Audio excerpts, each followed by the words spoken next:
Welcome back again to the Story Stalker. I hope you're doing fine today. In today's video we are going to feature a story written by Richard Saxon, winner of Fright Feast in subreddit No Sleep. Please listen to his posted story, which is related to every one of us who were under quarantined.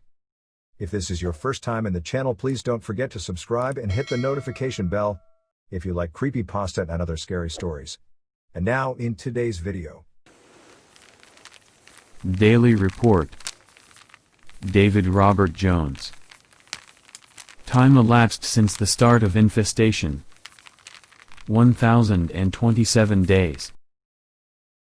I was jolted back to consciousness by the sound of a blaring alarm. The airlock had been breached, and I knew exactly why. Without getting dressed, I shot out of bed and rushed towards the blast doors. There, equipped in a protective suit, with only a singular can of oxygen, stood Charles. "What are you doing?" I asked through the speaker system. He turned towards the exit, ripping a quarantine sign off the door. "I'm leaving." "Charles, don't be stupid. You won't last a day. Remember Henderson?" He nodded, but kept working on the door. In a matter of minutes, he would break through the seal and leave the safety of our bunker. Truth be told, it wasn't concern for his well-being that made me want to keep him. It was rather the fear of being alone.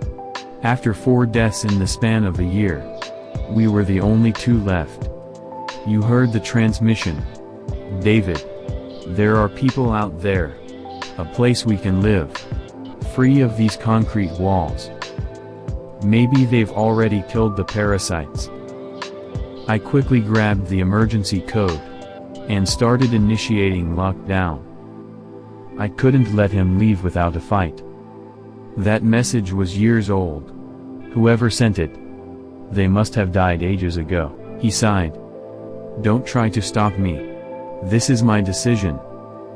"But, you'll die," I argued futilely. He paused and turned back around to face me. He hadn't shaved in a few weeks, and his eyes looked bloodshot. We hadn't seen the day of light in years. Not since the infestation started 5 years earlier. "You remember what they said before putting us down here?" he asked. "That once the air cleared, we'd rise from our colonies, together?" I shook my head. Of course I remembered. We were chosen to survive the inevitable end. Yet, no sooner had they sealed the doors behind us, before they fell over dead, we'd been abandoned by sentient life. "You've gotta let me go," he said in a somber tone. "I don't wanna be alone." "You already are." With that, he opened the door, revealing a narrow tunnel with a ladder. He'd have to climb 100 feet up to reach the surface, a trek that would diminish a significant portion of his oxygen supply. As he closed the airlock, I rushed to the surveillance room. Out of the 24 cameras we started with, only 3 remained. At least I'd get to see Charles leave the perimeter. With a sigh, I turned the cameras on.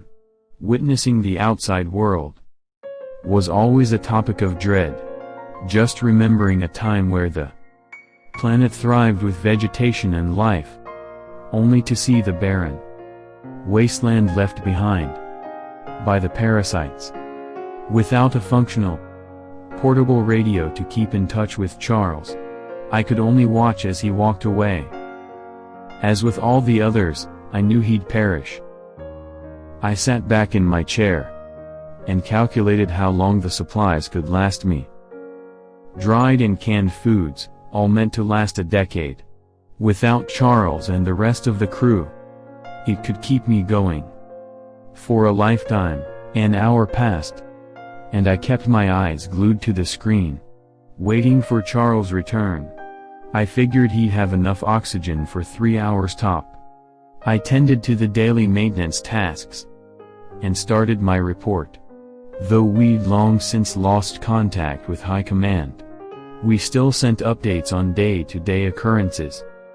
I let my mind drift, contemplating if living inside this empty prison was worth it. My train of thoughts was quickly interrupted by movement on the cameras.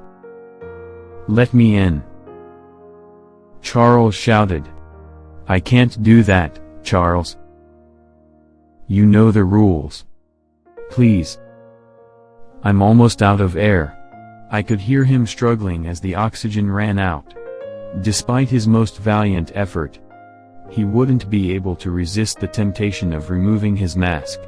After all, human instincts are hard to ignore. As he collapsed to the ground, he gave in and removed the mask.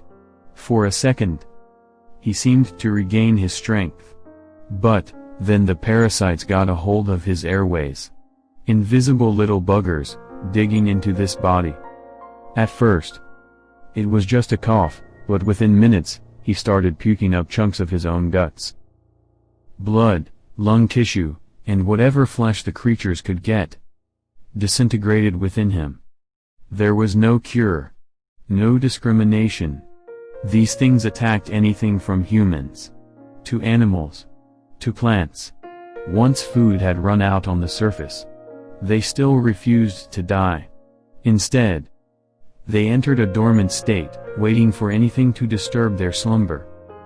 "I'm sorry, Charles. I wish you hadn't left," I said as he drew his last agonized breath of tainted air. Watching my last partner die, I went into autopilot. Despite my emotions, it was just another thing to file on my daily report. A pathetic routine to keep me sane. If anyone receives this, please get me out of here. David Robert Jones. Signing out. June 5, 2025. Thank you for watching.